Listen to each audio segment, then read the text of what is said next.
اماجی سماعتن تائیں radio voice of سنتھ لنڈن۔ ٹیکس نظام کی ساختی اصلاحات کی فوری ضرورت، اس حوالے سے پیش کرتے ہیں حزیمہ بخاری اور ڈاکٹر اکرام الحق کی رپورٹ۔ ایک مشکل کاروباری ماحول، کمزور نظامت حکومت اور ریاست کا ہر معاملے میں ضرورت سے زیادہ مداخلت سرمایہ کاری کی راہ میں رکاوٹ ہے، جو کہ ہم پلہ ممالک کے مقابلے میں بہت کم ہے، جبکہ ٹیکس کی بنیاد بہت ہی تنگ ہے تاکہ ٹیکس میں انصاف،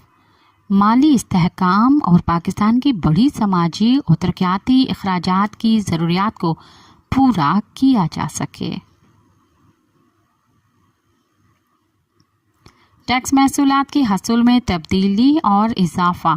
یا کمی براہ راست قومی آمدنی میں ٹیکس کی پیداوار کے خود کار رد عمل کے ذریعے ہو سکتا ہے، یا اور نئے ٹیکسوں کے نفاذ، ٹیکس کی بنیادوں پر نظر ثانی یا موجودہ ٹیکسوں کی شرحوں میں تبدیلیوں، ٹیکس معافی، سخت ٹیکس کی تعمیل اور دیگر انتظامی اقدامات کے ذریعے جن کو قانون کی حمایت میسر ہو۔ ٹیکس کے پیرامیٹرز، مثال کے طور پر بنیاد، شرح وغیرہ میں ترمیم کے نتیجے میں ٹیکس کی پیداوار میں ہونے والی تبدیلیوں کو ثوابدیدی تبدیلیاں کہا جاتا ہے۔ خودکار رد عمل کے مشترکہ اثرات کے ساتھ ساتھ ثوابدیدی تبدیلیوں سے آنے والی ٹیکس کی پیداوار میں تغیرات ٹیکس کی افزائش کو تشکیل دیتے ہیں، جو ٹیکس کی پیداوار میں تناسبی پرسنٹیج تبدیلی کو قومی آمدنی میں تناسبی تبدیلی سے تقسیم کر کے شمار کیا جاتا ہے۔ اس سلسلے میں پاکستانی تجربہ بہت مایوس کن رہا ہے، جیسا کہ اکثر حکومتی اشاعتوں میں وزارت خزانہ کے تقریباً ہر سالانہ اقتصادی سروے میں درج ذیل یکساں انداز میں اعتراف کیا گیا ہے۔ اگرچہ یقے بعد دیگر حکومتوں نے وفاقی بجٹ میں نئے مالیاتی اقدامات کر کے محصولات اور اخراجات کے فرق کو کم کرنے کی کوششیں کی ہیں، لیکن مجموعی مالیاتی خسارے میں بہت کم بہتری آئی ہے۔ ایسا کیوں؟ پاکستان کا ٹیکس نظام اب بھی ایک تنگ اور چھیددار ٹیکس کی بنیاد ہے،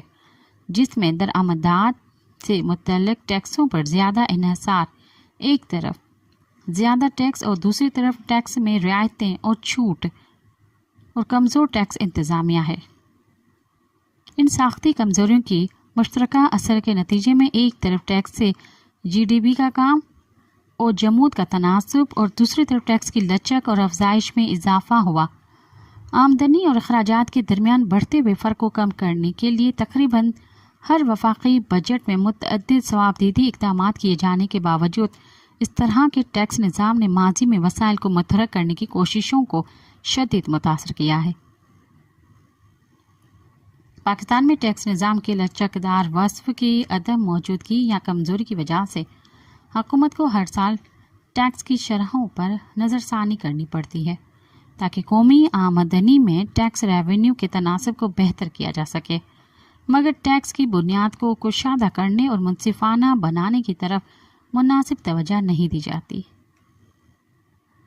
ٹیکس کی شرحوں میں اضافے اور اس طرح کے متواتر تبدیلیاں ہر سال پاکستان میں ٹیکس قوانین کو پیچیدہ بنا رہی ہیں، انتظامی کارکردگی کو کم کر رہی ہیں اور یہ سیاسی طور پر بھی ناپسندیدگی کا مظہر ہے۔ 5 جولائی 1977 کی سیاہ دن سے پاکستان میں یہی کچھ ہو رہا ہے۔ اب وقت آ گیا ہے کہ اس قسم کے منفی اثرات سے بچنے کے لیے ہمیں اپنی ٹیکس پالیسی میں ایک مثالی تبدیلی لانی چاہیے،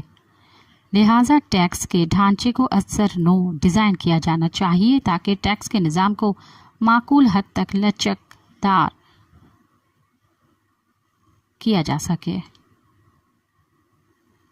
جو لوگ یہ الزام لگاتے رہتے ہیں کہ پاکستانی ٹیکس چور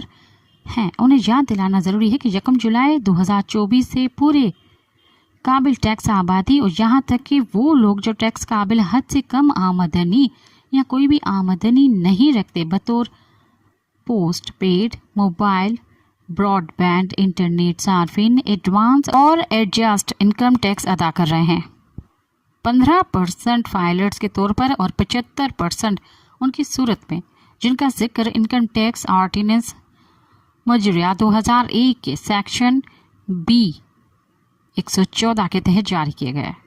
جرنل آرڈر میں ہے۔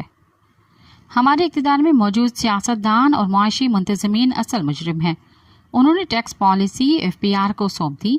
جو پارلیمان کا کام ہے۔ ہر سال ٹیکس اہداف کو حاصل کرنے کے لیے یہ وفاقی ادارہ ٹیکس پالیسی کو غریب اور پسماندہ لوگوں پر مظالم اور ریٹرن فائلرز کو مزید نچوڑنے کے لیے استعمال کرتا ہے۔